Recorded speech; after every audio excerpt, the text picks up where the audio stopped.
Nobody saw this coming. Not the press, not the palace, not Camilla. The biggest threat to the Queen's position inside the monarchy isn't William, it isn't Anne, it isn't Catherine.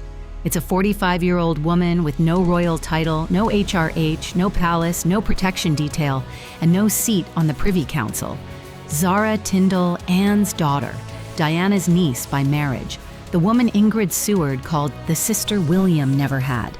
By the end of this video, you'll see exactly why ZARA is the one person Camilla cannot control, cannot outrank, and cannot stop.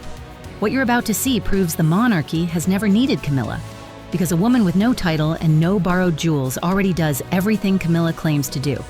If Camilla can't neutralize this woman, every title she holds is decoration, and that's exactly what's happening. Stay for the moment ZARA saw William grieve for Diana as a child, and near the end, the reason Camilla can't fight someone who doesn't play by palace rules. Let's start with why this woman matters more than her title suggests. Number 1.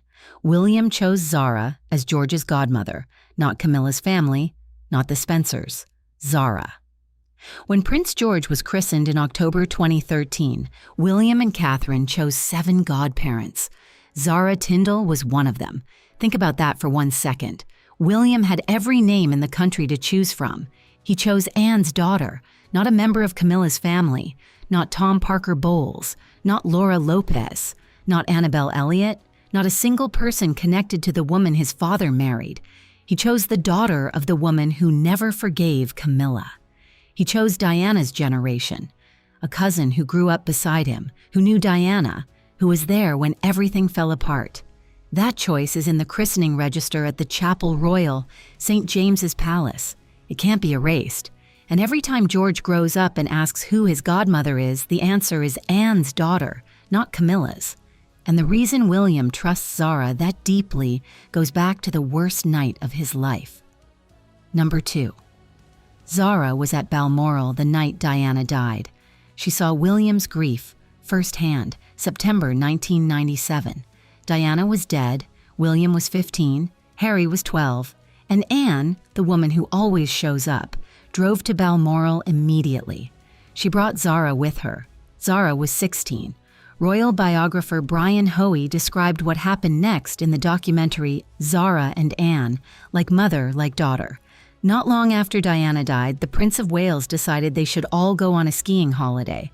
ZARA tried to sort of cheer them both up and throw snowballs, and they'd have a wrestle in the snow.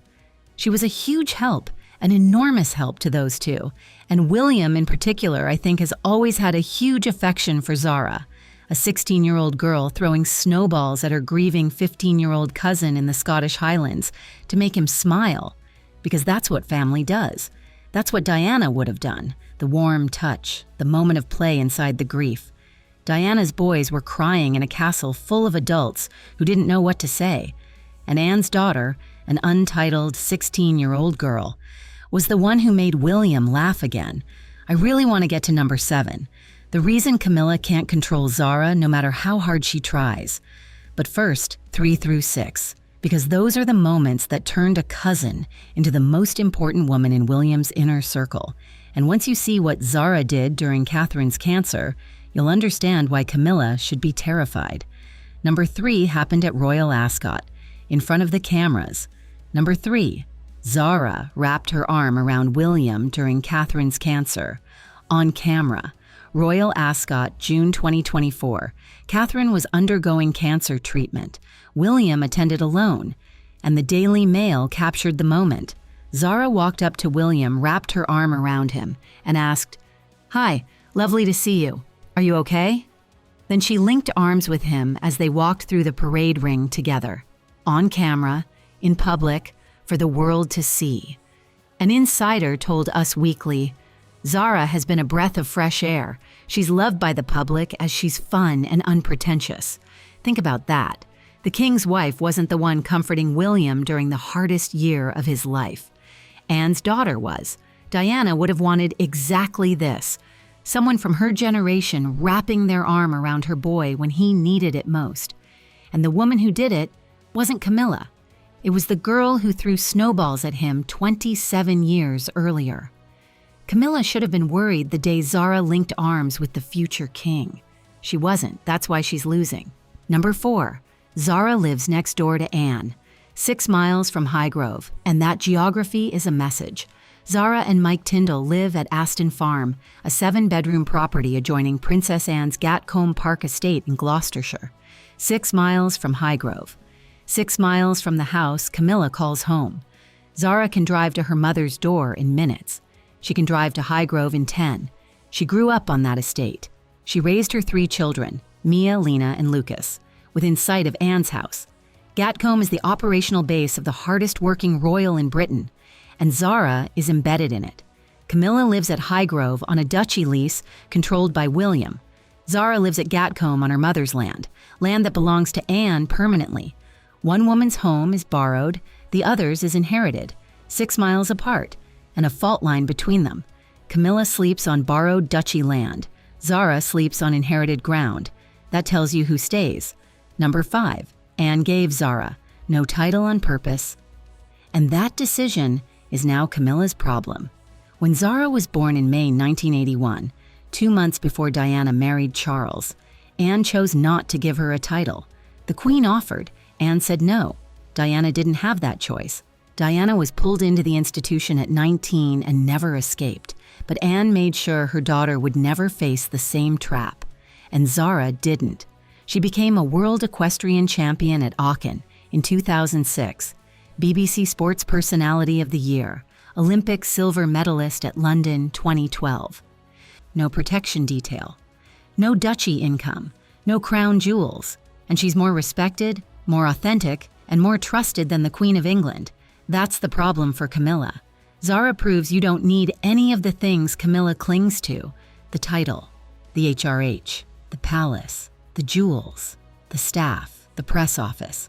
Zara has none of it, and the country loves her more.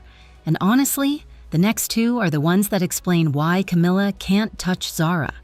Because Zara doesn't exist inside the system Camilla controls. Number 6, Zara isn't a working royal, which means Camilla has 0 authority over her. Camilla is queen. She sits at the top of the household hierarchy. She can influence diaries, press coverage, palace operations. She shapes the narrative. But Zara isn't a working royal. She doesn't receive sovereign grant funding. She doesn't appear on the court circular. She exists outside the machinery Camilla controls. And that's exactly what makes her dangerous. You can't cut the budget of someone who doesn't have one. You can't control the diary of someone who doesn't keep one. Zara shows up when William needs her. She leaves when she's done. And Camilla can't do a single thing about it. Diana was destroyed by the institutional machinery, the press office, the household, the private secretaries who fed stories to the tabloids. Zara is immune to all of it, because she was never inside it. Number 7, Zara helped William host a Buckingham Palace garden party as a substitute for the Queen. In May 2024, while Catherine was in treatment and Charles and Camilla were traveling, William needed to host a garden party at Buckingham Palace. He didn't call a working royal, he called his cousins. Zara and Mike Tyndall helped William host the event alongside Princesses Beatrice and Eugenie and Peter Phillips. A royal insider said the cousins were uniquely placed to understand the institution without having the titles themselves. Let me say that again. William chose Zara to help run a Buckingham Palace event, not a titled duchess, not a senior royal, Anne's daughter. The woman with no HRH helped host an event inside the most famous palace in the world, the same palace Charles just spent $487 million renovating and refuses to live in. Diana's niece by marriage stood in those rooms and represented the crown, and Camilla wasn't there to stop it. The cousin without a title ran the palace event. The queen with every title was absent. That's the future in a single afternoon. Stay with me. I really want to get to number 12. The reason Zara's children and William's children are growing up as something Camilla's family will never be. But first, 8 through 11. Because those are the ways Zara carries Diana's memory without ever saying Diana's name. Number 8. Zara carries Diana's legacy without titles. Camilla carries titles without the legacy. This is the contrast that breaks Camilla's entire position. ZARA has no title, no HRH, no palace, no jewels, no press secretary, no media rehabilitation campaign, no Operation PB, no 20-year image makeover, and the public adores her. A Us Weekly source called her a breath of fresh air, fun and unpretentious. Camilla has every title the monarchy offers: Queen, Her Royal Highness, Colonel-in-Chief, patron of dozens of charities. She had the longest and most expensive reputation rehabilitation in royal history, a coronation, a crown on her head, and she polls net negative, 42% positive, 45% negative according to YouGov. More British people dislike the Queen than like her. More people trust the woman with no title than trust the woman with every title. Think about that for 1 second. Diana earned the country's love without needing the institution's machinery. ZARA inherited that ability through Anne, and Camilla can't buy it with all the titles in the vault. And from now on, every time you see ZARA at a royal event, no tiara, no sash, no title, and then see Camilla dripping in borrowed crown jewels, you'll know which one the country actually trusts. You won't unsee it. Number 9. The Tindall family and the Wales family are extremely tight, and Camilla's family isn't part of it. William and ZARA have dinner together regularly. Their children are roughly the same age. George, Charlotte, and Louis play with Mia, Lena, and Lucas. They share sports. They share weekends. They share the kind of family life Diana always wanted for her boys. Now to Love reported the families are extremely tight. And Camilla's family? Tom Parker Bowles is a food critic. Laura Lopes stays invisible. Annabelle was fired from the Duchy. Ben Elliott made BBC Panorama for a cash for access scandal. Camilla's side of the family doesn't share dinners with William. They share discomfort. The family William chose is Anne's family, Diana's generation, not Camilla's. And the dinner table that matters doesn't have a seat for the Queen. Number 10. ZARA stood vigil at the Queen's coffin, alongside William, not alongside Camilla. September 17, 2022. Westminster Hall. The Queen's coffin lay in state. 8 grandchildren, William, Harry, Beatrice, Eugenie, Peter, Phillips, ZARA, Louise, and James, mounted a 15-minute vigil around the coffin. ZARA stood there, in silence, head bowed, beside William. They mourned their grandmother together, not beside Camilla, not alongside the woman who married their uncle, beside each other. The same 2 people who threw snowballs at Balmoral in 1997, the same 2 people who grew up on the same estates, the same 2 people who grew up playing on the same fields, riding the same horses, and sharing the same instinct. Protect the family Diana left behind, and the woman Diana's ex-husband married wasn't standing beside them. The public trusts ZARA at a coffin more than Camilla at a coronation, and that gap will never close. Number 11. ZARA is an Olympian. Camilla attends events. The public knows the difference. London 2012. ZARA rode High Kingdom to a team silver medal in eventing. The medal was presented by her own mother, Princess Anne, on the podium. An Olympic medalist, a world champion, BBC Sports Personality of the Year. She earned it through years of training, competition, and sacrifice. Camilla attends the races at Ascot wearing a hat. The public sees the difference. Diana understood the power of action over title. She walked through minefields, held AIDS patients, sat with the dying. ZARA competes at the Olympics. Camilla waves from a carriage. Earned versus given. That's the gap Camilla can never close. And the country sees it every time both women are in the same frame. Number 12.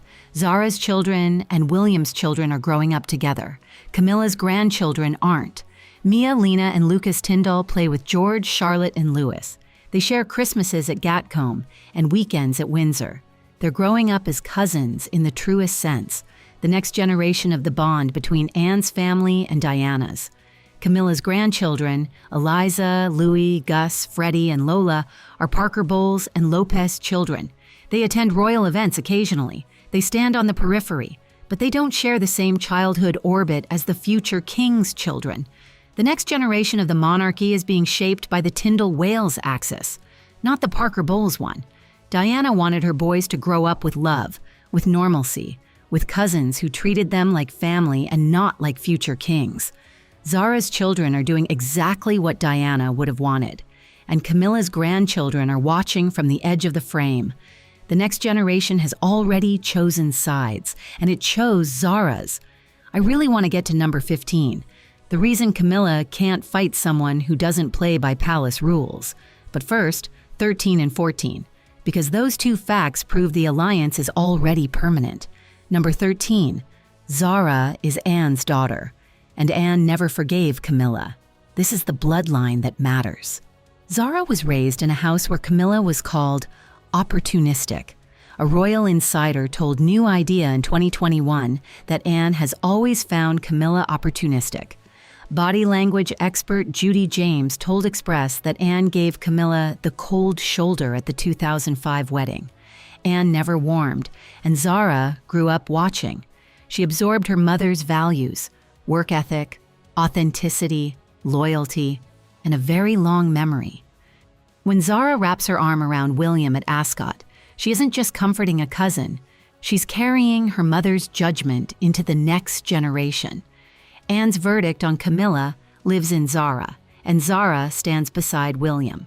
The grudge didn't die with one generation. It grew legs in the next. Number 14. William trusts Zara more than he trusts anyone in Camilla's circle. Godmother to his firstborn, comforter during Catherine's cancer, co-host at Buckingham Palace garden parties, childhood companion at Balmoral, ski holiday partner after Diana's death, dinner companion on weekends, neighbor in Gloucestershire. The list of trust William has placed in Zara is longer than the list of trust he's placed in anyone connected to Camilla. Not Tom, not Laura, not Annabelle, not Ben.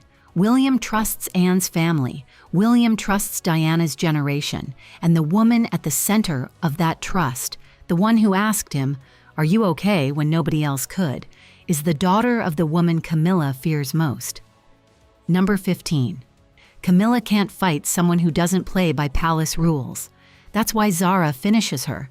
This is it. The reason Zara is Camilla's worst nightmare. Camilla controls the palace machinery, the press office, the engagement diary, the household staff, the media narrative. She can manage working royals. She can influence coverage. She can shape how the institution talks about its members. But Zara isn't a member. She's family. She exists outside the system. She shows up when William calls. She leaves when she's done. She doesn't need the palace press office to protect her reputation. She doesn't need the sovereign grant to fund her life. She doesn't need a title to walk into Buckingham Palace and help William host a garden party. Diana was destroyed by the institutional machinery, the leaks, the betrayals, the narratives that turned a princess into a problem. Zara is immune to all of it because Anne made sure her daughter would never need the institution the way Diana did. And that immunity is the evidence, a person, a 45-year-old woman without rank, without a palace, and without fear, who wraps her arm around Diana's son when he's hurting and asks, "Are you okay?" That's the evidence that finishes Camilla, because it proves the monarchy doesn't need a queen to function, it just needs family. And Camilla was never that. Those were the 15 reasons why the sister William never had just became Camilla's worst nightmare. From a christening register that names Anne's daughter as George's godmother, to a woman with no title who proves the monarchy never needed Camilla at all. Zara doesn't fight with titles. She fights by existing, and that's the one fight Camilla can't win. Princess Anne's 20 savage moves from inside the palace are the reason Camilla can feel every wall closing in. If you want to see those 20 moves, that video is right here.